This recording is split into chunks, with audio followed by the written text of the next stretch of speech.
Hey everyone, welcome back to the Let's Talk live stream. And this week we're going to be talking about everything that is coming to theaters and 4K Blu-ray here in the month of July. It's July 1st today, so we're already diving right into it. I was actually supposed to get Upgrade, Jaws 2, and The Truman Show today, but all three of those won't show up till Monday, so you'll see the first reviews for those out on Tuesday. But we got a lot coming this month, but I'm really excited. I haven't seen Jaws 2 probably since I was pretty young. So let's see who's in the chat now. So far, hey John from Kevin L. Tell him Freddie sent you. My boys here. Tell him Freddie sent you. What's up, guys? Glad to see you in the chat. We got a lot of movies coming to theaters this month. You know, Barbie, Oppenheimer, and Mission Impossible are the big ones. Dead Reckoning Part 1. So everyone I saw that Tom Cruise went and saw Oppenheimer and Barbie, they did a double feature, him and Christopher McQuarrie, and then Greta Gerwig and Margot Robbie did the same thing for Oppenheimer and Mission Impossible. And I think they actually saw Indiana Jones also. So this is my cat, if you guys can see him. He wants to sit on my lap.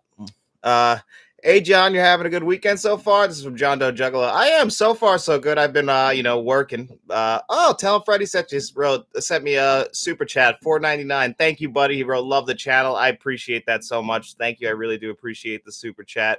I gotta be honest with you, John Doe Juggalo. My weekend just started because I had to work an extra day this week because of the 4th of July. I work my regular Joe job is I work for a beer company, so one of the big ones here in America. And 4th of July is our biggest holiday year, so I had to work an extra day. So I didn't get started really until this morning, and I had to do the Let's Talk physical media show. Shamrock Balls is here. Hey, buddy, what's up, Shamrock?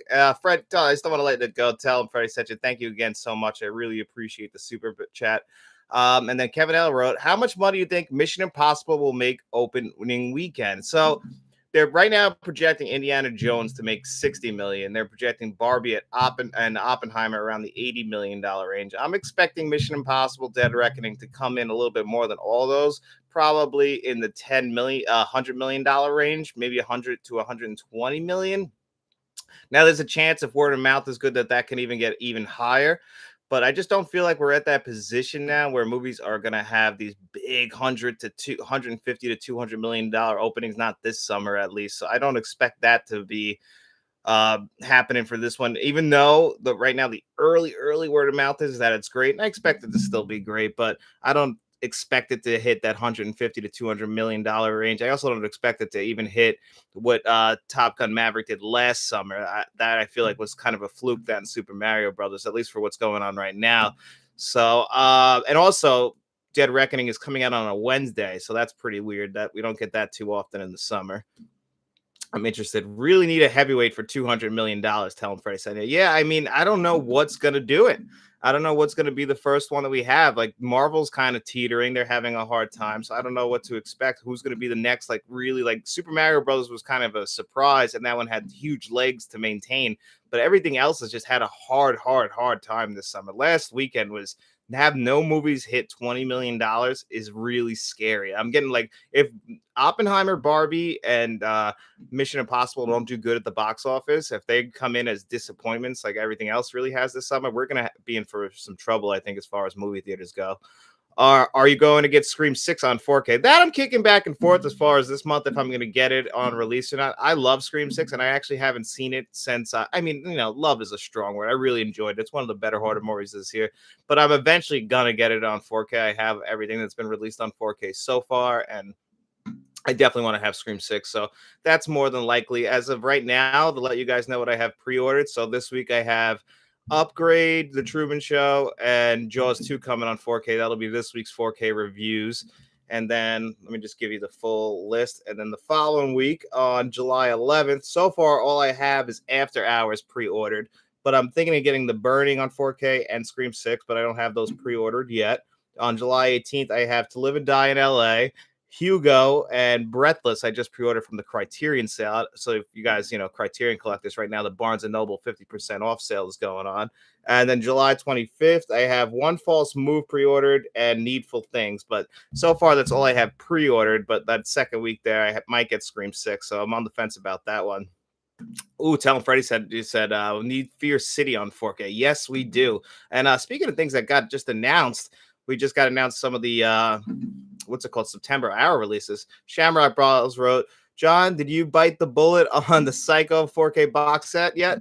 Not yet. And actually, it's funny because Rico Gomez sent me a thing. Oh, I got another super chat from John Joe Juggalo. Wrote, glad you were able to squeeze this live in for us. Thanks, buddy, for the $2. I really do appreciate that, man. You guys, I really appreciate all the super chats. I just appreciate all you guys showing up, and thank you guys so much for supporting the channel. It really means the world to me. Thank you, John Doe Juggalo. I really do appreciate that so much. I appreciate all you guys so much. And as far as the Psycho 4K set, so if you guys aren't aware, Arrow Video announced yesterday that their September release is going to include Psycho 2, 3, and 4 on 4K. That's going to be an UK only release. So, but they're 4K, so you can import them here to the US if you want, but you won't be able to access the Blu-rays unless you have a region-free Blu-ray player. And I haven't bought it yet, but the price is actually not that bad. I know Shamrock Ball said it was 50 euros where he is. From what I was able to find, if we were to import it, it'd be $65, which is still a steal for those, because I know people aren't the biggest fans of Psycho 2 through 4, but they are really enjoyable horror movies that you should check out. And they really did spring for all the bells and whistles on that one. So I'm excited about that. Have you seen Perfect yet? Perfect. Let me see if I think I've seen that yet. I don't know though. Hold on. Perfect. Let me see. Perfect film. Oh, popped up. Oh, I haven't seen this one yet. No, it's still on my to-do list. And then tell him Freddie sent you, said, I know I'm buying that 4K Psycho box set. Yeah, I mean, if for the price it is, it's almost not worth it to not buy it, because that's a really low price to get that many 4K discs, even though I would have to import it. And I get a little sketched out about that sometimes. I don't know why. I have plenty of stuff that is in other regions, but for some reason I just get really worried something's going to happen in the shipping because it takes a couple extra weeks, and I get a little nervous. But that's something I really want to get, and something I really want to review for the channel and review for you guys. John Doe Juggler, is the whole box set only $65 US? Yeah, from the website that I was able to find it yesterday to get it imported on. Yeah, it said it was only $65, which makes sense. If it's 50 euros, it's going to be a little bit more because of the import. So I really think that's a steal. I'm just not a big fan of that shower curtain cover that they have going on there. I get what they were going for. They wanted Norman Bates behind the shirt, the shower curtain, but it just doesn't make it's not the prettiest thing, but the individual 4K designs of the boxes are really nice. I really am enjoying those. But Kevin L, I will watch Perfect at some point, maybe this weekend, now that I'm finally off for the next 3 days and can enjoy stuff. Actually, I got to go back to work on the 4th, so even I won't be really enjoying the actual 4th, but I got today, tomorrow, and Sunday off, Monday off, so I could actually do that. Tell him Freddie said, hopefully we get a 4K Nightmare or Friday set. So I'm thinking that's my biggest hope for Scream Factory's October's announcements, is that we get a Nightmare on Elm Street box set announcement, even if it's not on 4K. I just want new scans, but I'm hoping for 4Ks. I don't think we're going to get Friday the 13th 4Ks for a while. They just put out that set a couple years ago that has all new scans on it, and they released last year Friday the 13th part 1 on 4K, and they've been kind of slowly releasing steelbooks for like parts 2, part 3. I don't think they've done the final chapter yet, but I'm hoping eventually we get that, but I don't expect that 4K set from Friday the 13th soon. I'm hoping that the Nightmare on 4K set, we kind of got a hint last year with Freddy's Nightmares, that show that came out in October from Scream Factory, but my hope is that that's the big release. We've gotten a big franchise release from Scream Factory every Halloween for, I believe, the last 3 or 4 years. So I'm hoping that this year it's finally Nightmare's turn. I mean, that's the big horror franchise that really hasn't gotten an update to any of their scans in a very long time. The Blu-ray set I have, I want to say, is like 2011, 2012. It's very disappointing. Kevin L, when are you going to do a movie watch along? So I'm planning that out, probably the first one. I have a vacation for my regular job at the end of July. So I'm thinking the first one will probably be around that time. That's also when I'm going to film my 4Ks and my Blu-rays, my whole entire movie collection. Since I have I think I have 9 days off. So that's when I'll do my first movie watch along. But I'm going to put out a poll and let you guys pick what actual movie we end up watching. So it'll be your choice. Obviously something, maybe like Terminator or Batman, something that we all like, but I'll let you guys pick what we end up watching when we end up doing that. And if it's a success, we'll do it all the time. Tell him Freddie said you sent me $1.99. Thanks, buddy. I really do appreciate that again so much, man. I just really appreciate you guys helping me out. It really does mean the world to me, especially since that stuff really does help me to keep buying these 4Ks because really I just keep reinvesting the money in the 4Ks, much to Faith's chagrin. But yeah, we need as a collector, I gotta have them. And speaking of which, what are you guys getting this month? Anything you're really excited for? Haven't really heard too many people say that they're excited yet for Hugo because Hugo's a big one. I'm looking at it right now. Also, I guess we're getting Swamp Thing this month on 4K, which is really cool. Matt was going to review that. Oh, and also we're getting So I Married an Axe Murderer at the very last week. That's another one that I'm really excited about. But To Live and Die in LA from William Friedkin is probably my most anticipated of this month, just because I absolutely love that movie. It has some of the best car chase scenes. It's just so atmospheric, so much of the 80s. You get a really young Willem Dafoe and William Peterson when they were trying to make him a star. He had that and Manhunter in the 80s before, he got, what was that, CSI? That's when people probably really got to know him. But he was becoming a big time actor. I just didn't think he had the best line delivery, even in To Live and Die in LA. That one is more about the tone of the movie than it is about the acting. Like, I still enjoy the acting, but it's done for that like 80s cheese almost, but it's really about how good the movie looks, and the movie looks great. So I'm sure it's going to be a beautiful looking 4K in my opinion. And Talon Freddy said, yeah, say any good horror for July? And To Live and the Die in LA rules. And we need Falling Down on 4K. Falling Down, I think, is like the one Joel Schumacher movie we haven't gotten on 4K actually, because we've gotten a bunch over the last couple of years. We got Batman and Robin and Batman Forever. So Falling Down absolutely needs to come to 4K. That's a great movie. One of Michael Douglas's best performances. And that movie is seeming more and more realistic as the days go by, not just in our world, just as you get older, you start to get that feeling. You start to understand why Michael Douglas does what he does in Falling Down.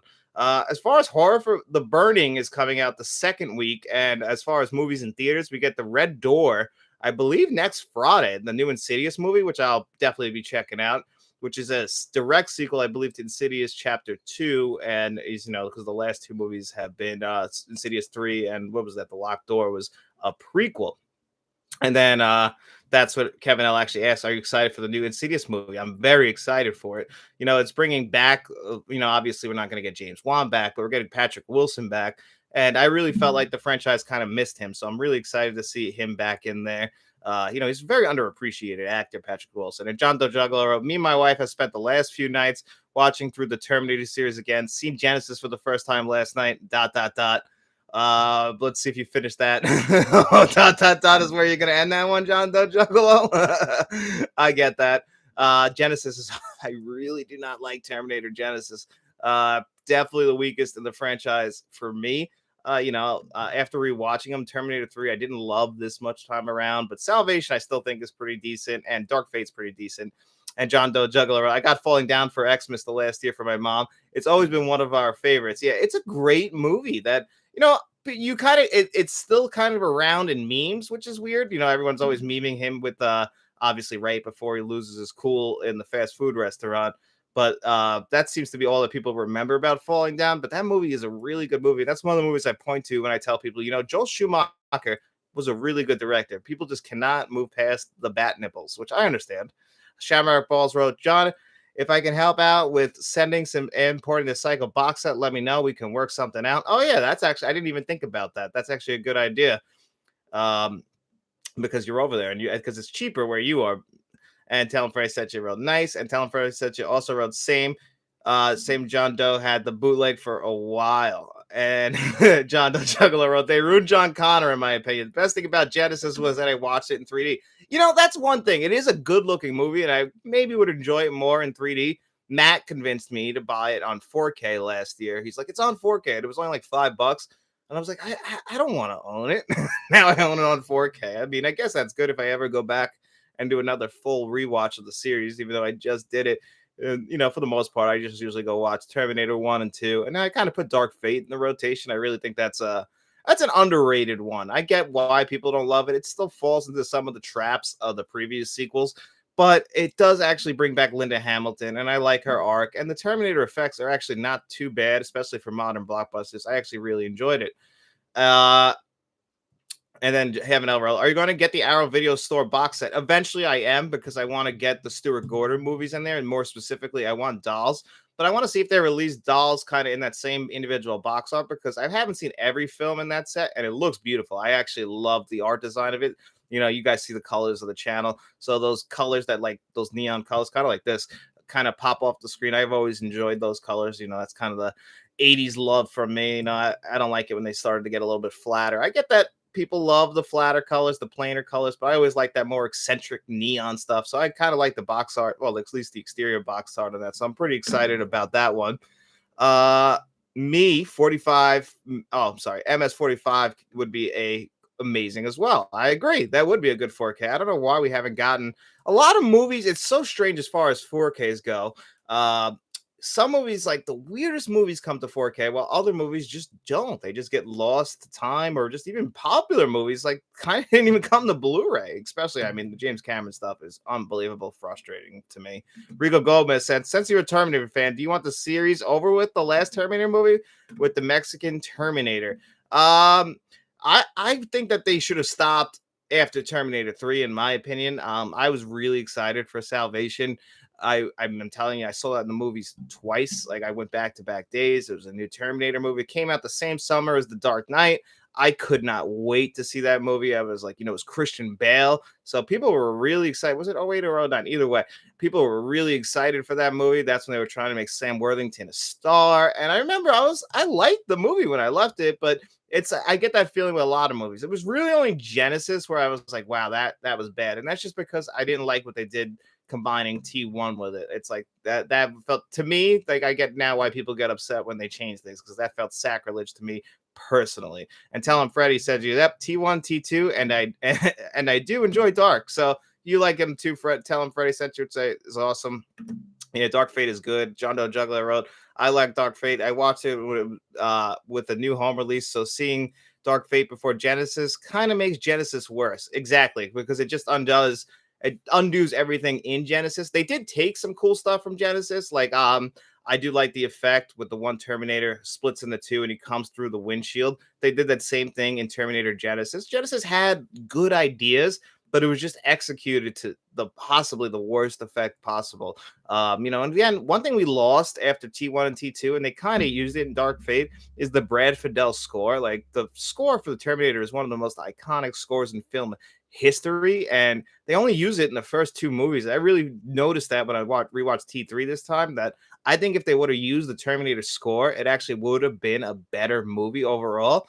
But, to each their own, I guess. Maybe they couldn't license it out. I know Terminator's always had problems with studios, so maybe they couldn't get the Brad Fiedel score, but I think that really hurts those movies. Have you seen 65 yet, Kevin Elra? I haven't, but I will see it, and when I do, I'm probably going to see it on that 4K. Did you say you liked it, Kevin? I'm not too sure, because I do want to end up actually watching it. It's got a cool premise. It just came and went in theaters, and I'm a big Adam Driver guy, but that did on screen look to me like it was going to be a generic action movie, and they really dumped it in theaters without anyone really being, able to see it. It was like in and out in 2 weeks, and then it came to Amazon, where you can rent it. Shamrock Brawls, well, I want Stakeout on Blu-ray. Never mind 4K. Either way, or if we could get Stakeout, that would be good. I know you're a big Stakeout guy. You brought that one up to me a lot. And you know what movie I kind of want on 4K, and I was thinking about this week because I was listening to Michael McDonald.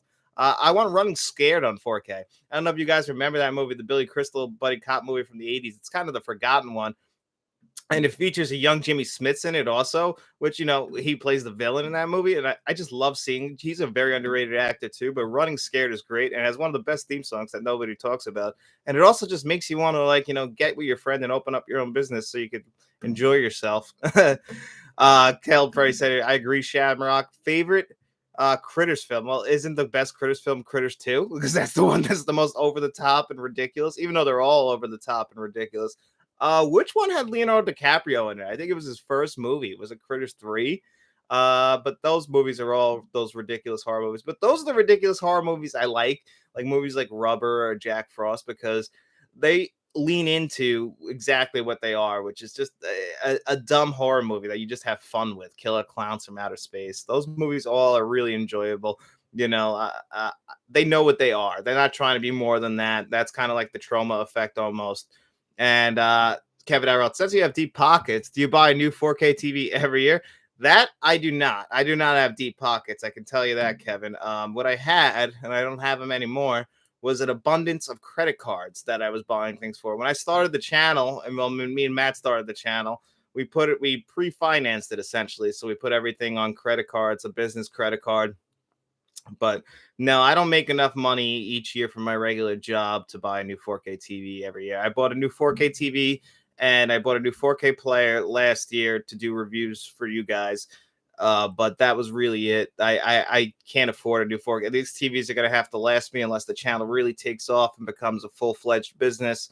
Then maybe one day. But no, right now, like I bought that. I live on Long Island. We have a local company called PC Richard and Son. They offer a credit card, and I bought. That's pretty much how I've always bought my TVs is through financing because I've never been a big part of the rich family, if that makes sense. I've just kind of been.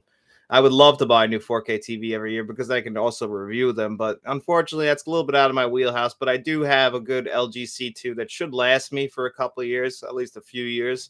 I also got a good Sony 4K player. Matt's 4K player when he was reviewing, I liked his a little bit more, and one day I would like to buy that because I do like his because it does the auto thing where I have to manually turn on Dolby Vision. He doesn't, so he gets that. That's one thing about the Panasonic player that's better. But I still really like my Sony player. If you guys are, it's a little bit cheaper. So if you guys are on the market for a new 4K player, I could definitely recommend that. And you guys always see Original Fuzz pop up on here, and he always does great, helpful tips as far as like if you get Sony players. He did a video recently about that, and he'll help you like really with the settings because that's kind of not like I'm very tech savvy, but when it comes to like setting things up like that, I'm not the best because everybody has different ways that they want it. But if for the film fan, there's always different settings that you could really set up. And John Doe Juggalo wrote, I actually like T3 better with the newest watch through. Really? See, for me, it was the opposite, actually. I used to always really like T3. And then I kind of switched on this recent watch through. And I think it was me just finally noticing the score changes that really hurt it. I really do think, I just don't think I ever really noticed that before. I do really love the ending of T3. And I think that's what ends up leaving a good taste in your mouth is they fully committed to Judgment Day. Judgment Day happens and we actually got to see it on screen, which is awesome. Like I really like that twist ending where he was just trying to save his daughter and save John Connor. Like that was it. He wasn't sending them to save this. He knew it was too far gone. I absolutely think that the ending, the T3, helps to save that movie, which could have ended up being one of the worst in the franchise to actually being a good movie. John Doe Juggler wrote, I've had my LG CX for 2 years and it still feels new and looks amazing. I'm not looking to upgrade for a long time. No, I totally get that. That's what Matt has is the LG CX. And the panel is very similar on the LG CX. This is a C1 and the C2. And it's funny because I prefer to actually watch things on my C1 because I like to sit close to the TV so you get more looking at the detail. But we needed something for the living room for my wife and our old TV. Well, I had a Sony and it's still pretty good, but it's not the greatest of TVs. That's kind of what I'll use to like test like things in LED to see like if the 4Ks look good on that. And that's kind of what we got in the bedroom. So right now I should be set on TVs. I'm hoping for 5 years, knock on wood, that nothing happens in that time because I cannot afford it. One day, John, you'll be able to do that once your channel takes off. I hope, Shamrock. I guess got to put the effort in now, but one day I'm happy with what I got. I think we spent the money last year. Now it's all about just doing reviews as much as I can. I got the equipment for it, so it should all be like at least I can give you guys at least a maximum review of what I have, on hand at least. So I just got to get the discs now. So that's all that really matters is making sure I can review as many 4Ks as possible. And we got plenty of them coming out, which is good because I really think this year might actually end up being better than last year as far as 4Ks because they got 2 or 3 great ones coming out a week. Rico Gomez wrote, I think what hurt T3 was the actor playing John Connor. Come on. Yeah, he was not good, but come on. As much as I love Eddie Furlong in T2, is he the greatest actor too? Like he gets a little bit whiny in T2. I don't think that you're watching T2 for Edward Furlong. You're watching it for Linda Hamilton and you're watching it for Arnold Schwarzenegger and the James Cameron movie. I think that Edward Furlong, he's good, he's passable, but he gets a little whiny. Like I'll be honest. I think that that was the same thing. Well, who played is it Jason Patrick? That's not Jason Patrick. I know that. I don't remember what the guy's name is from Genesis, but he doesn't do a good job either. honestly, the best actor is probably Christian Bale to play John Connor. I mean, it's not a high mark to hit, but he's probably still the best. Plus, he's really the focus of that movie, which is essentially just a war movie. So then Kevin L wrote, when did you buy your first 4K TV and what was it? And what was the first 4K disc did you watch? Did it blow you away? So my first 4K TV, I'm gonna say I got a Samsung. I can't remember the model, but I believe I got it in 2016. I had a Vizio TV before that. So I got it, yeah, in 2016, but that was not. And then I got my first 4K in 2017 when I bought an Xbox Series 1S, I believe it was. Was the first series, it was the first Xbox to have a 4K player in it. And my first 4K was Unforgiven. And I watched it on that Samsung TV. I actually still have that Samsung TV. It's in my basement right now. It's got a power source issue, which is the second Samsung TV I've had with a power source issue, where the same exact thing would happen, where the panel would turn on and off at the very beginning, and then it would be fine for the rest of the time. But it had that issue from the very, very start for some reason.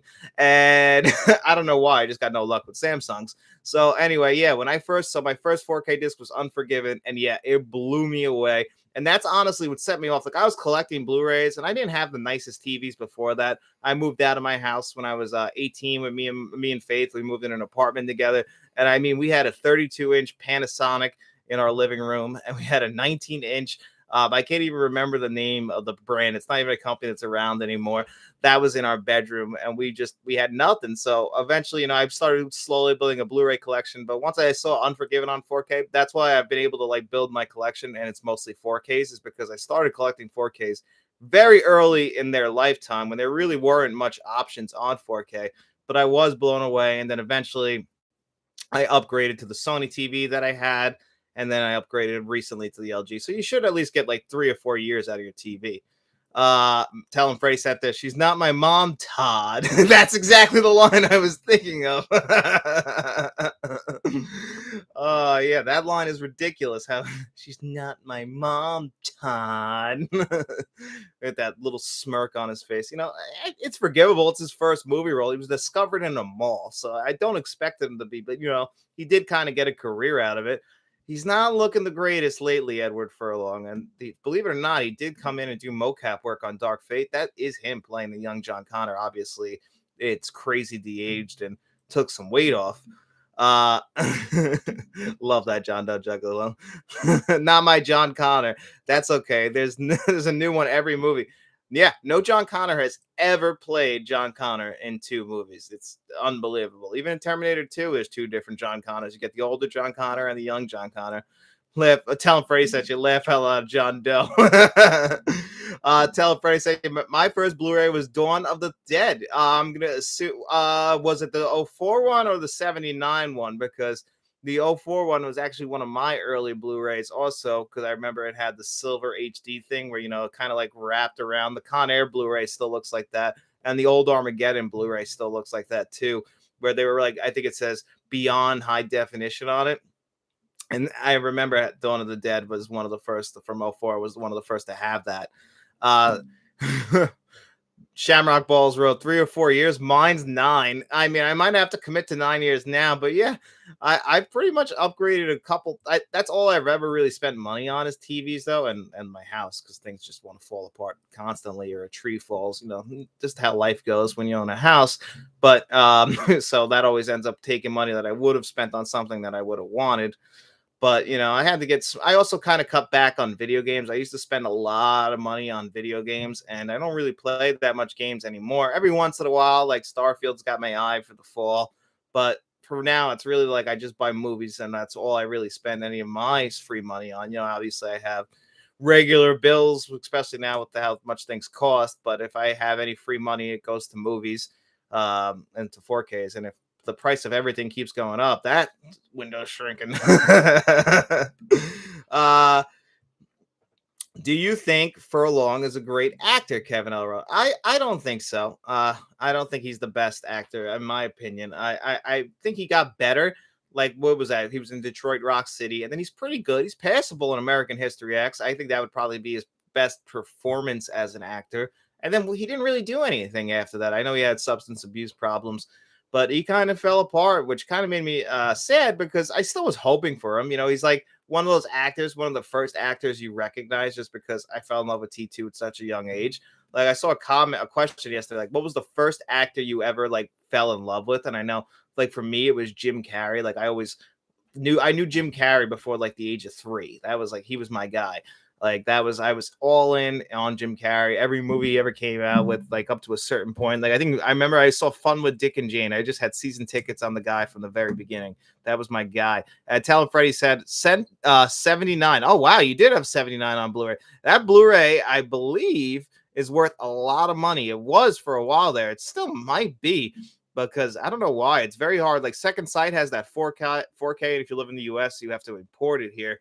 I was actually very surprised that we never got a US release of that, especially since it's considered like one of the best transfers around. And I think that Dawn of the Dead 79 is the second best zombie film ever, only behind Return of the Living Dead, which is more tonally just for me. Thoughts on Scream's 4K? I haven't been blown away by any of them. They are definitely upgrades over the previous Blu-rays that we got, but they changed the color temperature around a little bit. And I'm not too sure if I love that decision. I'll have to rewatch them again when I do another Scream watch through, but I didn't love it when I watched it the first time. I did love the resolution increase. That was one of the most noticeable things. And obviously, the audio was a lot better, if I remember correctly. And Scream 2, I thought was actually a more noticeable jump than the first Scream was. The first Scream one, I thought it was beautiful, like the opening scene with Drew Barrymore. And then I thought it wasn't just adding up as far as the rest of the film went on. Scream 5 was great 4K, but that makes a lot of sense because, you know, that's a more modern film shot on modern cameras. So that's going to look good. It looked good when I saw it in Dolby Cinemas. So I expected a beautiful looking 4K. Curious to see what Scream 6 looks like, because Scream 6 had a different looking cinematography, similar to 5, but not exactly the same. And I think it actually should translate. There are all these movies are doing this thing now where they're just like overexposing the light, and it's to create like this haze effect in the background. You just see it a lot. It's to cover up a lot of CGI backgrounds. Just saw this with Indiana Jones, and I'm not a big fan of them doing that. It's just really the modern look that in 5 years you're going to look back and be like, that was the 2022, 2023 look of films. You ever watch a movie and you could just pinpoint when the movie was made just because of the way it looks? Like I could pull out a 1990 movie. They all look very similar to me in certain senses. Shamrock Balls wrote, it's not true. Furlong was supposed to come back for T3, but he was caught doing drugs, so they got rid of him. Is that really what happened? Yeah, I knew it was something drug related, and I don't think he's recovered too well from it, unfortunately. That's the old classic tale of a child actor. They get a warped sense of reality, and then they have a hard time adjusting to adulthood, and it's understandable. It's very rare, actually. It's more rare for there to be a success story of a child actor turning into a successful like adult actor. We got guys like Ryan Gosling and Elijah Wood, but for every one of them, there's like Britney Spears, like all these people, Amanda Bynes, who have these like sad existences now. And I really think that their child acting had a hard part on their life where they expected, we all realize that life is not what we all expected it to be when we were kids, at least not for me. Who is the worst John Connor? And Talon Freddy wrote, worst John Connor is Genesis. I also think it's Genesis, and I love that actor. He is great in the movie Chappaquiddick, and he pops up all the time, and he's usually really good. But he's horribly miscast as John Connor. That guy has a certain look to him, like he plays a Kennedy. He plays Ted Kennedy in Chappaquiddick. That's like the perfect role for him. Somebody who's like a stodgy businessman, somebody who could look corrupt. Like he doesn't look like somebody who would be John Connor. He just doesn't have what you would imagine the guy who's going to save the entire world. That guy is not saving the world. I'm drawing a blank on his name, by the way, but he's not going to save the world. That's not the John Connor that we need. Not that we've ever nailed John Connor. That's crazy to think that John Connor, we all just know him as the person who ends up saving us from the machines, and we're going to need him real soon. But it's unfortunate that we've just never gotten a standout John. Like we default to Edward Furlong, and that's just because he's really the co-star of Terminator 2. But you're not really there for Edward Furlong. Tell him Freddie said hate overexposed 4Ks. Yeah, I absolutely like. You could just, it's this look to them that I don't know why they want to like blow out the lights, and they create like this very like a fog or a haze. And I know it's there to cover up stuff, but I really have not liked that look, and it's becoming something that's becoming a standard. I saw it on TV years ago. I think Netflix was really trying it out, and then all these studios really, and now it's like I call it Disney-fied. If you saw Hocus Pocus 2 like last year, they all look very similar. They're all kind of I don't know what they call that, but I know that they have a certain stage that they shoot on at Disney, and I think that's playing another big part in how these 4Ks are coming out or how modern movies are looking. They just like I could not believe how the juxtaposition between Indiana Jones, The Dial of Destiny, and how Raiders of the Lost Ark look. Like Raiders of the Lost Ark still holds up, especially if you watch the 4K, which is some of the best looking 4Ks around, those Indiana Jones 4Ks. And then you watch The Dial of Destiny, and you have like this just blown out, overexposed look that it's. I'm guessing people like it. Like I don't know if I'm the minority in that. You guys might like it as well, and I'm not taking that away from you. But for me, it just doesn't work. I don't really love it, and Shamrock Rolls wrote, P.S. Furlong did play John Connor twice, T2 3D. Uh, I guess that's fair. Didn't they have like a Terminator? Somebody would play John Connor at like Universal Studios or something like that. I can't remember which one. Sorry, guys, my cat wanted to jump up here. He always just wants to sit on my lap. But I mean, Eddie Furlong is a tough one. We kind of got a little bit off topic as far as July. Curious, are you guys going to be seeing Oppenheimer or Barbie on that? Or are you going to only see one movie that weekend? Are you guys planning to see both movies that weekend? Because I'm going to end up seeing I'm going to see Oppenheimer on Thursday the 20th, and then I'm going to see Barbie with Faith on the 21st because she wants to see Barbie. But it's crazy that we get Mission Impossible on those two movies in back-to-back weeks. That's probably the best run of summer. John Doe Juggler wrote, I would love to see T2 3D at home. I'm surprised they didn't do that actually, because I remember they re-released it in theaters in 3D, but for some reason the home release didn't get it, and that was actually a part of that 4K scan. I'm guessing what was that for? So it was probably their 15th anniversary or something, 25th anniversary or something like that. Shamrock Balls wrote, I want the Shaw's 2 review. That will be my first review. I wanted to have that out by Monday, but that's more than likely going to either come out Monday night or Tuesday, depending when the mail comes. A lot of times I get lucky from Best Buy and the 4Ks will show up on Saturday and then I can get the reviews out, but it doesn't look like they're going to be here until Monday, unfortunately. But it's going to probably go Jaws 2, Upgrade, and then the Truman Shows. I think the list I'm going to get. I'm excited to watch Jaws 2. I might watch Jaws 1 again tonight for my yearly ritual of trying to love Jaws. Tell him Freddie sent you. And Shamrock also said, yeah, the Universal Studios ride, Furlong was in it. LOL. So, yeah, I thought so. Tell him Freddie said to remember the T2 pinball machine. I absolutely remember that. I also remember the Terminator 2 trading cards. Me and Matt were playing around with those like last year because there's a store over here called Game On that sells old trading cards. We got those and Batman still sealed from the time. And so it still has that nice crisp cardboard smell, stale cardboard smell that you all love. Like if you got an old baseball cards. And then John Doe Juggler, probably going to take my daughter to Barbie. Me and the wife are going for a date night for MI7. Oh, that's a great date night. Actually, it's funny. Me and Faith are going to see that too. And then Oppenheimer, I'll have to go alone. But that's awesome. That's a great movie, I think, to take your kids to go see. It's definitely Barbie. Take your daughter to see Barbie. She'll probably love that. The colors look. That movie, honestly, I'm really excited. I'm curious what the story is in Barbie. You know, we getting Greta Gerwig. It's written by Greta Gerwig and Noah Baumbach. And they're known for like making these, thought-provoking indie films like Frances Ha. Greta Gerwig has made the remake of Little Women, and she's made I'm throwing a blank, Lady Bird from a few years ago. And Noah Baumbach, he's made Marriage Story, The Squid and the Whale. So I'm really curious to see what Barbie is. The tagline is, if you love Barbie, this movie's for you. If you hate Barbie, this movie's for you. So I'm really curious to see what the actual story of the movie is.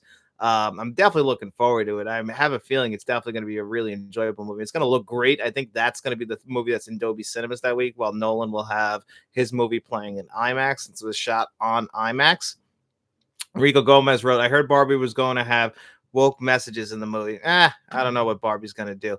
All I know is that Barbie is going to hopefully be an enjoyable movie. That's all I'm there for. So hopefully, do you think Barbie will make $1 billion? I think if any other movie this summer is going to make $1 billion, it's probably Barbie, because that should be a 4 quadrant film that should hit every single market as far as the films go. It's going to probably, because it's going to appeal to kids, it's going to appeal to adults, it might even appeal to an older market who grew up with Barbie. If you saw, Margot Robbie was at she was at the premiere, I think, or something, and she was wearing the original Barbie dress there from the original Barbie doll, which is pretty cool. You can tell she's a producer on the film, so this was part of her baby as well, as much as it is Greta Gerwig's and Noah Baumbach's. And then bringing Ryan Gosling is great. You guys see in the trailer too when they get arrested and it says Barbie and then it says and Ken. So like that just shows you how much Ken means to all that. Um, what's it called? And Talon Freddy says Super Mario coming to Peacock. Very excited. May just buy the 4K. I think what's it called? John Doe Juggalo actually got the 4K. I know he's one of the earliest people to get the DVD, but I think he got the 4K. I haven't actually gotten that yet on 4K. Eventually, I do want to review Super Mario Brothers because I was really excited for that. I would take a Enrico Gomez. I would take a bet that Barbie bombs. All Margot Robbie movies bomb. Do that? I mean, yeah, she got an unfortunate rap with what's it called? Harley Quinn, because that movie was was it Birds of Prey? That was one of those movies like Onward that kind of fell apart just because of the pandemic, because I think that movie would have made money. And then she's been in a lot of like prestige movies, like Once Upon a Time in Hollywood made a lot of money, and I thought she was great in that. I would absolutely not cut her part. I love her in that movie. Uh what's it called? I thought that she was great in that. And Babylon did bomb, and she's the star of that movie. And you can argue she plays similar roles, but I love Margot Robbie. She's one of my favorite actresses working today. She's one of those actresses, just like Emma Stone, that I bought season tickets to, that I'm going to see every movie that she's in, no matter what. So it doesn't matter what Margot Robbie's in. I'll at least check it out. I always enjoy her performances. She's game to do anything. So even if it's Barbie, I'm very excited about Barbie. What's it called? And Shamrock Ball, speaking of Margot Robbie, he asked, do you think Margot Robbie is actually a good actress, or do you think people do not see past the beauty? I don't rate her. I think she's a great actress. I really do. I mean, she's kind of, I get why she gets pigeonholed. She's beautiful. And obviously there's other people like Sigourney Weaver who they make jokes about, especially in Babylon when they're both in it, where they look very similar to each other. But I think that Margot Robbie is actually a good actress. She's always kind of playing that New Jersey or Brooklyn person. She throws the accent on, even though I think she's Australian. So I do actually believe that she's a good actress. Does she need to maybe go outside of her wheelhouse a little more? Sure, you can argue that. Maybe she needs like a Charlize Theron and monster performance to really like take her out of her bubble that we're used to. Like, definitely Barbie is more in her wheelhouse. That is definitely the kind of movie I would expect Margot Robbie to make. So I do think that she's actually a good actress. I just don't think we have seen range from her yet. But yeah, I mean, obviously she is gorgeous, so that's what your eyes get drawn to right away. But I think she's still a very talented person. John Doe Juggler wrote, I bought on 4K twice. Did you really? I know you're a big fan of that movie. I know your kids are, so I'm really glad to see that you got that. Tell Freddie said you wrote thoughts on high-end TCL TVs. I've heard good things about them. And also, I think Hisense is kind of like considered a good market replacement too. Like as far as like they for what they charge, they do put out a good quality. I have a friend of mine who got one of their TVs, and he couldn't recommend it any higher. TCL is like one of those brands that I don't know if I've ever even really seen to comment on it. Shamrock Balls wrote, she'll do anything for a paycheck. LOL. Yeah, she definitely will, Margot Robbie. I mean, I think most U.S. audiences got introduced to Margot Robbie from that one scene in The Wolf of Wall Street, where she spread her legs in that one bedroom with her and Leonardo DiCaprio, and she's been doing that accent ever since. So I see the arguments about Margot Robbie interacting. I'm fully aware of them. So I don't know. Maybe I can't get around her beauty. I do just think she's a gorgeous woman, but I love what she's done. I really love. I mean, I'm one of the few people who just absolutely love Babylon from last year.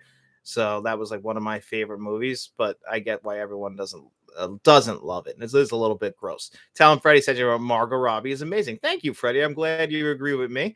Shamrock Ball's right. Did you see what Jim Carrey said to her? I must look it up for you. Yeah, I don't know what she said to her. Definitely look that up and let me know. I know what Tommy Lee Jones said to Jim Carrey, that he will not tolerate his buffoonery. Kevin L wrote, what fast food restaurant has the best breakfast? And tell him Freddie Sanchez, right? Do it, Shamrock. Do it now. That was well, I don't remember what the movie was. That it was some kind of Ben Stiller, Owen Wilson. I'm drawing a blank on the movie where they're like, do it now. And Kevin L, when he said, what fast food restaurant has the best breakfast? So I haven't actually gotten fast food breakfast in a very long time. I've actually never even had Taco Bell's breakfast. Not a big breakfast guy. I love breakfast, but I'm not a big breakfast guy. I don't eat it most days. I'm one of those people that kind of starts their eating at like noon. But if I used to, when I used to get McDonald's, and I hate McDonald's, but I did used to love a good bacon, egg, and cheese biscuit. I thought that was amazing. I'm a big biscuit guy. I've realized I really enjoy a nice, good Southern brisket. Shamrock Balls wrote, I'll have to look it up, Freddie. He says something like, I can't believe someone with her beauty is getting so far with your career. Yeah, I can see that being a thing. She is one of the most beautiful people on the planet. And beautiful people have a lot more doors open for them. It's like really like a gift. That's why Chris Hemsworth, it's not even fair. Like, the guy is not only gorgeous, but he's funny. He's a great actor. Like, save some for the rest of us, man. Like, you should get one thing. Like, you could be funny, but you got to be ugly. That's like Danny DeVito's thing. That's just how it works. You can't have both. If you're going to be good looking, you could be a good, like Denzel. He's a great looking guy, but he's also a great actor, but they didn't give him funny. So that's like, that you can't have it all. It's not fair to the rest of us.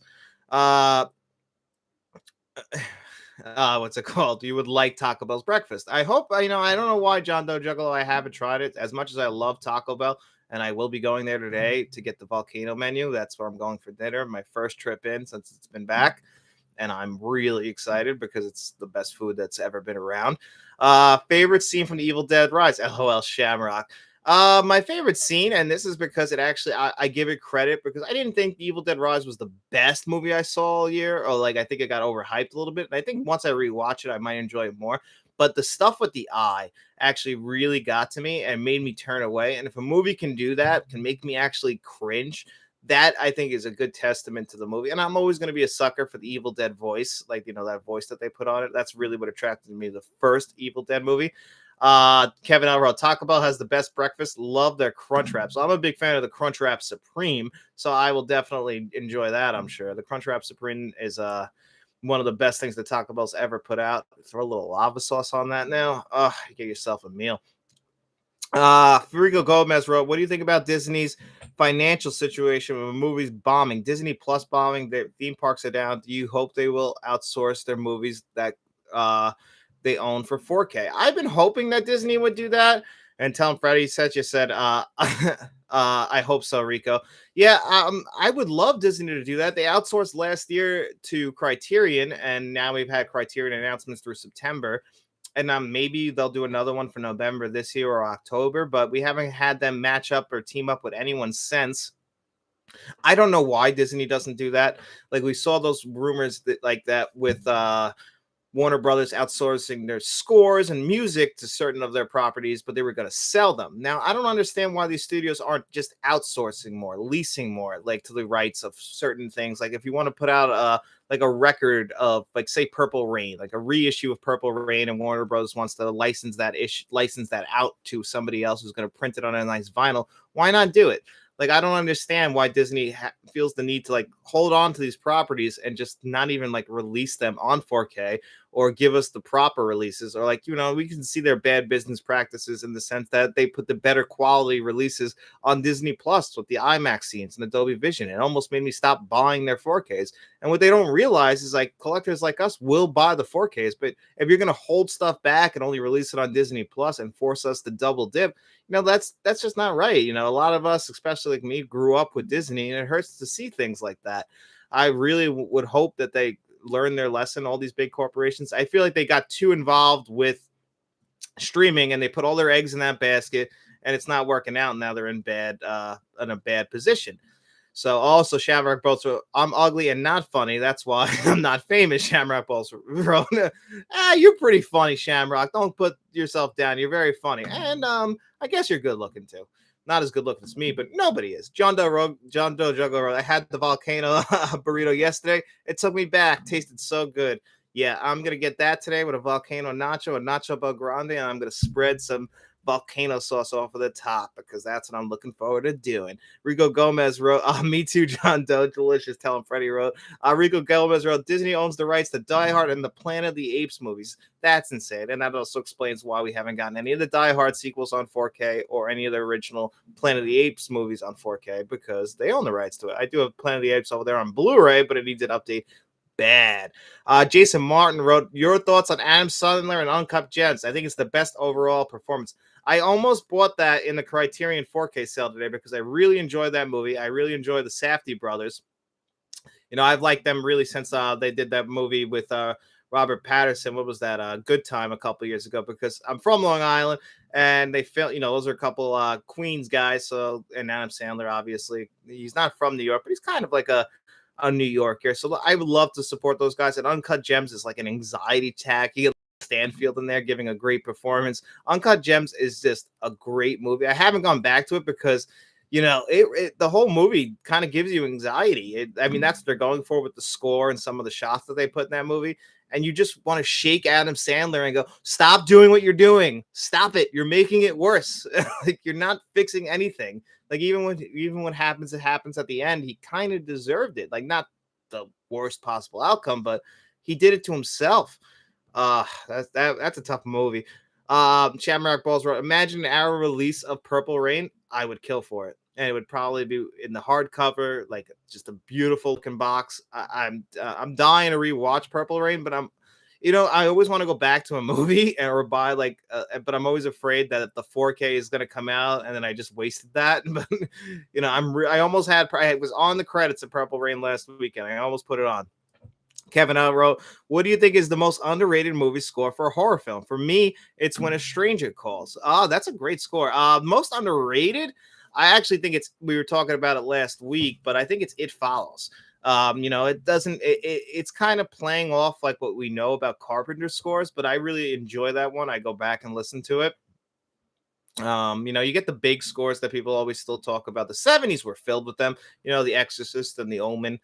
The 80s, I wouldn't say we had scores that were popular, but we had everyone kind of had like theme songs almost, except for Halloween, which the Halloween theme is one of the most famous themes. But I think It Follows has a really good score to it, and I really do think that. But that's a throwback to scores that I really like. I always enjoy a good synthesizer score, and we just don't get those as much. We're kind of getting them back. I think Censor had a good horror score in it too, and I really like that movie also. What do you telling Freddie said, John, watching Money in the Bank too? I think LA Knight wins, and I am absolutely watching Money in the Bank tonight. Can't wait. And my money is on either Damian Priest or LA Knight. I'm hoping it's not Logan Paul. WWE might get the itch to put it on Logan Paul, get that mainstream attention, get that prime energy drink attention, but I think you have to go LA Knight. He's too hot right now. And I think it would be a waste to not do it while the iron's hot. It's like Becky Lynch a few years ago. You got to do it when, they're really hot. And right now, LA Knight is the biggest thing probably in WWE, except for the Bloodline storyline, which that's what I'm there for tonight, is for the Bloodline Civil War. John Doe Juggler wrote, oh, Shamrock, Pure Thought Arrow. Yes, I would love to agree with you guys. Purple Rain on 4K from Arrow Video. That would be a dream. Signal rules too, Kevin. Kevin L. Shamrock rolls. Thanks, John. Hey, Shamrock, I'm always here to give compliments whenever you need them. That's what I'm here for. Tell him Freddie Sanchez or censor Disney is notorious. Yeah, Disney will do whatever they can. John Doe Juggler, Money in the Bank. Watch along? Yeah, John. That's a good idea, actually. I wonder if I can do that. I've never even thought of trying that. I guess I could put it on this TV right here, and then we could all watch it together. That's a good idea. I wonder if I could think about that, or if I can't do it this time, maybe what's the next pay-per-view? We got SummerSlam. I could plan a SummerSlam watch along.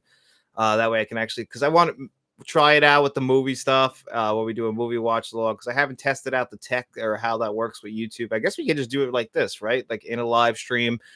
We put it on. I just probably can't have the volume playing. Maybe I have to have the headphones on so I could listen at a low volume. Never done it. Uh, Kevin Arrell, do you think Criterion will get more Disney movies on 4K? I don't understand why it was Wally, and that was the reason they just went with Wally. Disney is one of the most famous studios ever. At Disney Animation Studios, you have movies like Cinderella, Snow White and the Seven Dwarfs, and Bambi, like these movies that are famous at this point. And I can't believe actually that if they're gonna outsource a movie, that it was Wally. Now, Wally makes perfect sense for the Criterion Collection. Don't get me wrong, and I think it's one of the best 4K releases around.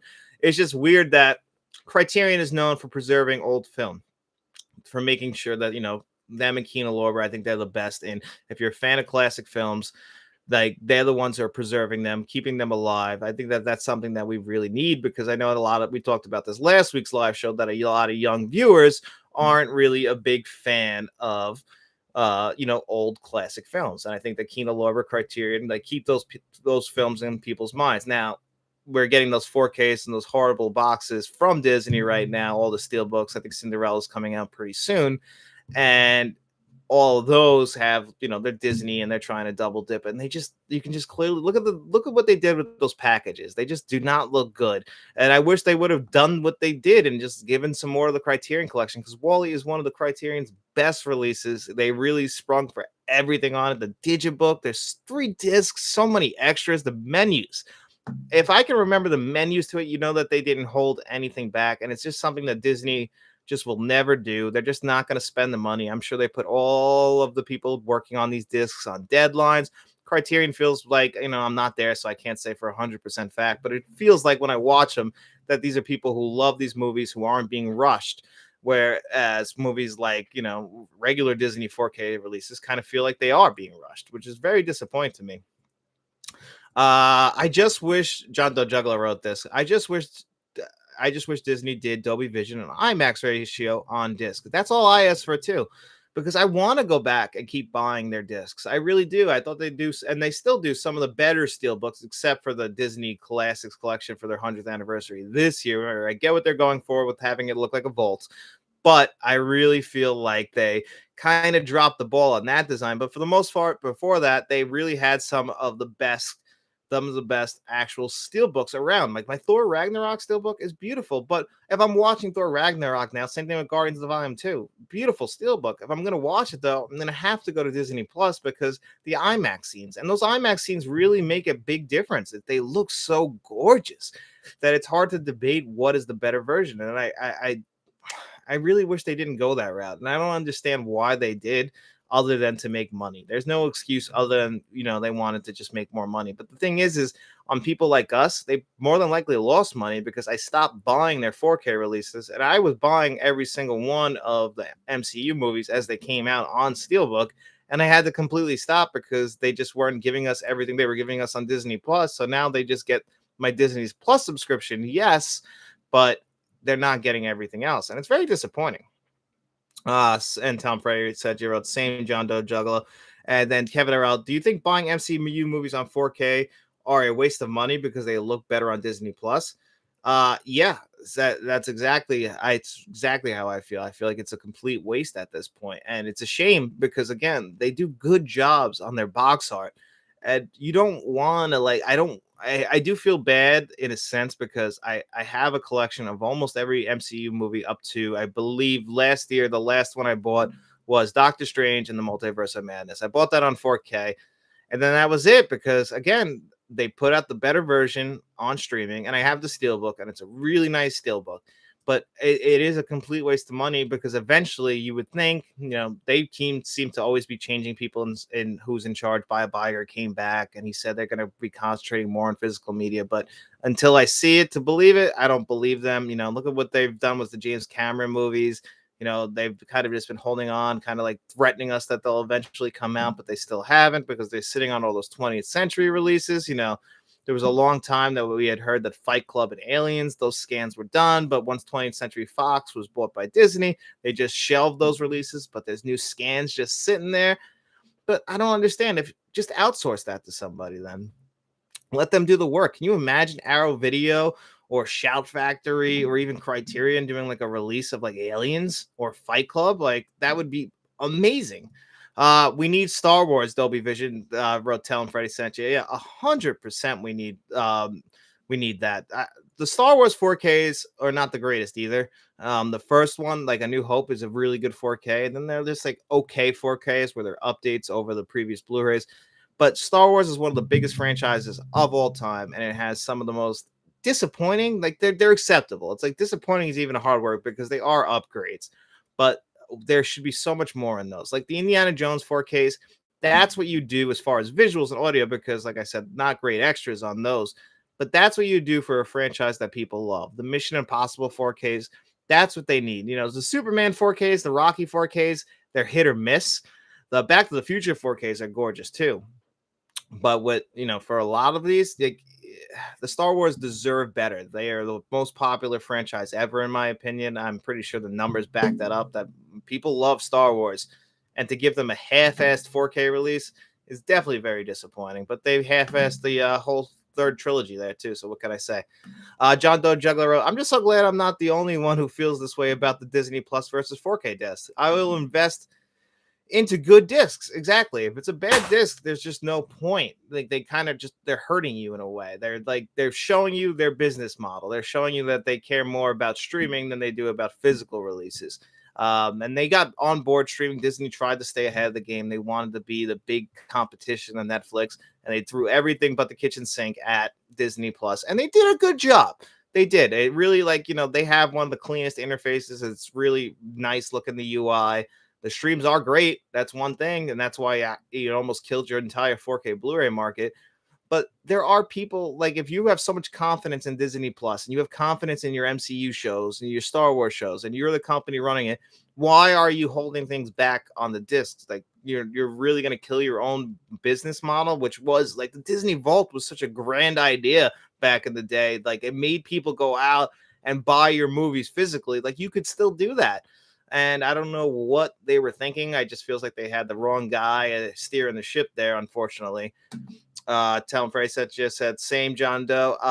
Kevin L. I miss the days when Disney cared about physical media. They used to make great DVDs. They really did. And I actually was listening to somebody recently who was talking about the Cinderella DVD, and apparently they've changed so much since the Cinderella DVD compared to what it streams now, and it's on 4K, that it's not even like the same film, which is like almost like George Lucasing in it, where they go back and they touch up things. But they were the pinnacle back in the 90s. The clamshell case, I could still smell the clamshell case. Like they were the mountaintop of physical media. We still had like Criterion was around with Laserdisc. There was a bunch of studios that are still around today that make great 4K discs that were around then, but you just didn't know it back then. But Disney they were the leader in physical media back in the day. They had commercials and everything. It's a shame what happened. Sure did, Kevin. Telling Freddie says, and yeah, Fight Club would be we need it. We need it eventually at some point. Rico Gomez wrote, needs to hire fans to be in charge of the movie division, home video. They do. It's just you have too many people too high up making these decisions, and they shouldn't be the ones making the decisions. They're only making decisions. I mean, it's everyone now. We see this with Warner Brothers. We see this with Disney Plus. I mean, look at what they're doing to creators. They're basically putting these shows on streaming services, and then they're pulling them away, and they never release them physically. So now these creators, these artists who all worked on these shows and movies, it doesn't matter anymore. It's just gone. It's just out in the ether. They shelved it for a tax write-off. People who poured their hearts and soul, their entire life into things, so unfortunately, these big corporations, they don't really care about anything but the bottom line. They got new CEOs in there just to really make sure that the budget is balanced. And unfortunately, though, they don't realize that they can make more money. That's what kills me, is they're like almost too stupid to realize that they're leaving money on the table. You could just outsource the rights and you just get like a percentage of what the sales are. And all you had to do was just release a file at this point, send a digital file of your movie over to a studio. Makes no sense.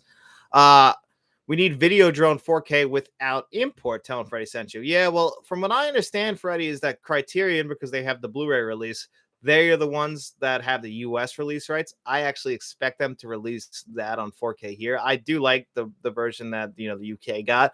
I like their box art, same thing like with the Wolf of Wall Street box art compared to what we got.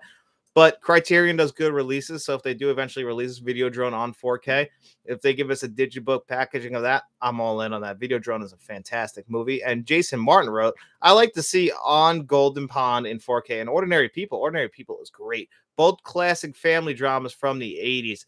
Yeah, Ordinary People, I think that's the 1980 Best Picture winner, I think. Robert Redford directed that. That movie is a tough watch, though, man.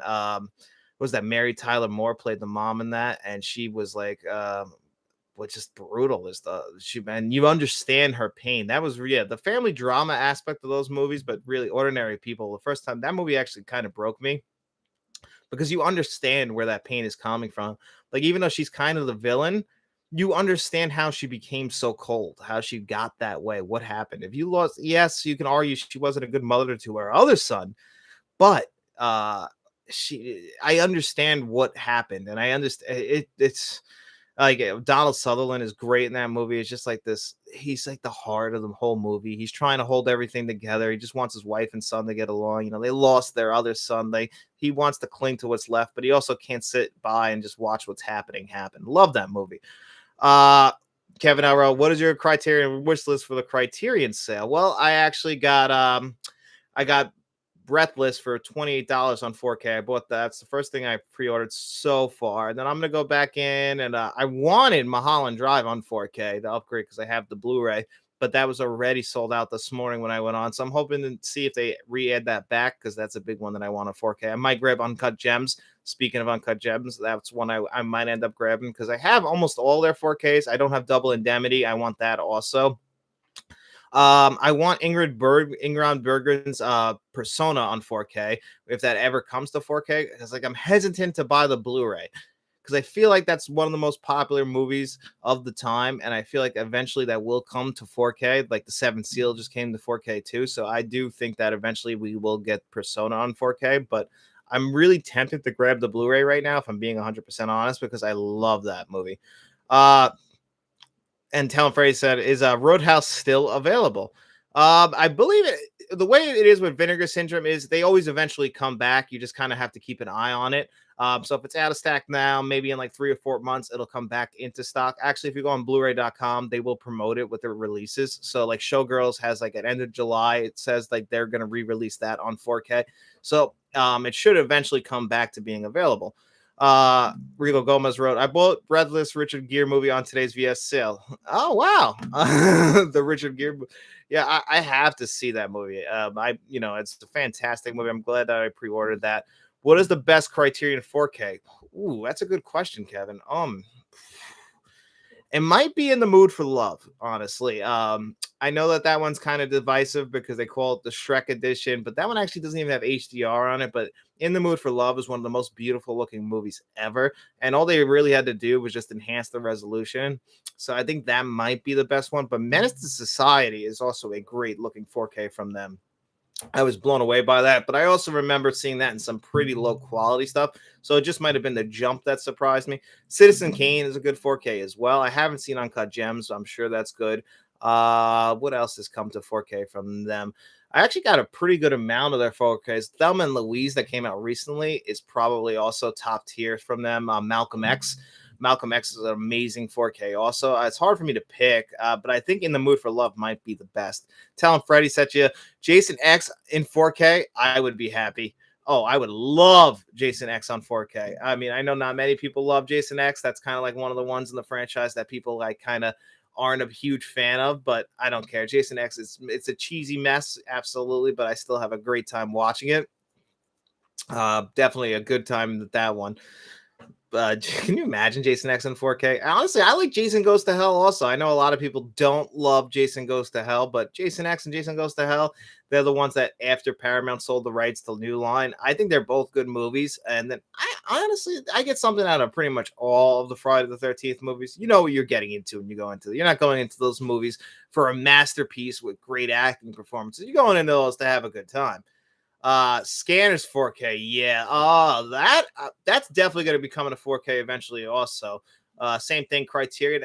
Somehow Criterion got a hold of the US rights for a lot of Cronenberg movies, and somehow the UK and everywhere else got a hold of like Arrow Video. Kind of has a lot of the Cronenberg movies. Like it's very weird how the rights to those movies work out, but they're like all over the place. But we did get an Infinity Pool 4K announcement, which is the latest Cronenberg movie. I saw that earlier this year. It's pretty good. Kevin Alro. I'm surprised the other Wes Anderson movies haven't come to Criterion yet. So am I. They were kind of always coming out simultaneously, and that's actually why I haven't gotten the French Dispatch yet. And same thing with Isle of Dogs. I haven't gotten those on it. I guess the last one to come was what, Moonrise Kingdom, I want to say. But for the most part, they were. I mean, we did get the Grand Budapest Hotel actually on Blu-ray also, but we've never gotten any of them in 4K. And I'm surprised that we haven't gotten updates to them. But everything from Bottle Rocket through the Grand Budapest Hotel was released on Criterion. It's just been the French Dispatch and Isle of Dogs. And now it doesn't look like yet that we're going to have, because they've already announced the Blu-ray release for Wes Anderson's Asteroid City. So I don't know why we haven't gotten the other three. Wes Anderson definitely seems like the type of guy, and clearly he was the type of guy who loved to have his movies released through the Criterion Collection. And they're typical classic Criterion Collection releases. They're definitely what the Criterion Channel would support, as far as like, these movies, these big time indie movies with a distinct look from an auteur director. So it made sense that they would team up. But yeah, I'm hesitant to buy the French Dispatch and Isle of Dogs and then Asteroid City. I'm not going to buy them on Blu-ray because I think eventually they would come to the Criterion Collection.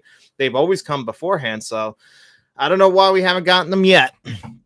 What time is it? But anyway, guys, I actually have to get out of here at the current moment. Let's see. Well, I'll do Ninja Turtles 4K thoughts. So get your last questions in now. I got like 10 more minutes.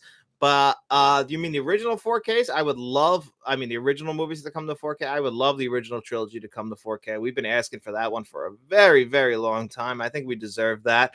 We had the mid 2000s Michael Bay produced ones. I think one came to 4K and the other one didn't. And actually, I'm going to be seeing the new Ninja Turtles movie that comes out at the beginning of next month, I believe. I'm looking forward to that. I don't know. How do you guys feel about that movie? Do you guys think it's going to be good? Seth Rogen's basically his movie now. He produced it. I'm kind of excited to see what they end up doing with that. I hope it's good. The music seems like it's going to be good. And Seth Rogen, for the most part, movies that he produces, he does a good job of them. And the voice cast, we get John Cena in there. So I'm really excited to see what they end up doing with that movie. And then Jason Martin wrote, Conan the Barbarian and Destroyer need 4K releases. Yes, they do.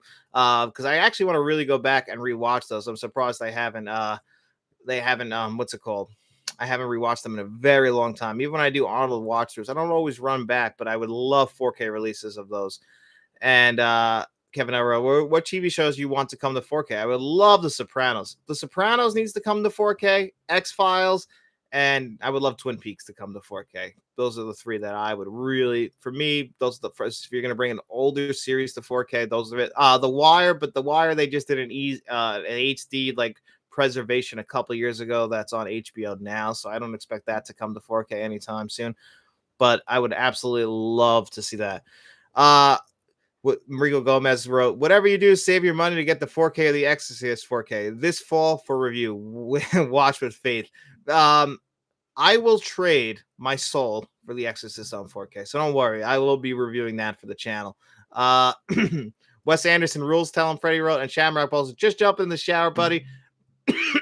Been working in the house all day. Speak to you soon and take it easy. All right. It's later, Shamrock. I got to get out of here too anyway. Also, so it does, me and him are going to be reviewing our next episode of our James Bond reviews. If you guys are watching along with that, The Man with the Golden Gun should be out on Thursday. We're going to record that tomorrow at some point, me and Mr. Shamrock. So hopefully you guys are enjoying that. But anyway, guys, I have to actually get out of here now. So I'm just going to say my goodbyes, answer this last thing from Tell 'em Freddie sent you.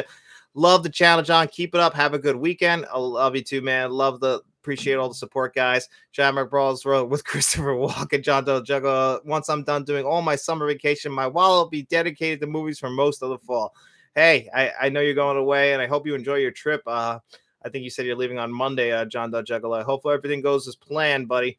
Have a great weekend, you too, man. Happy 4th. I hope you enjoy your vacation. You definitely earned it, man. Jason Patrick wrote, Jason Morrow, cheers. Happy Canada Day and Independence Day to you too, buddy. Happy Canada Day. Tell Freddie wrote, congrats, Jason. Have a good night, John. Everybody who's going to be watching Money in the Bank tonight, enjoy the show. Hopefully we get a good one. Go LA Knight.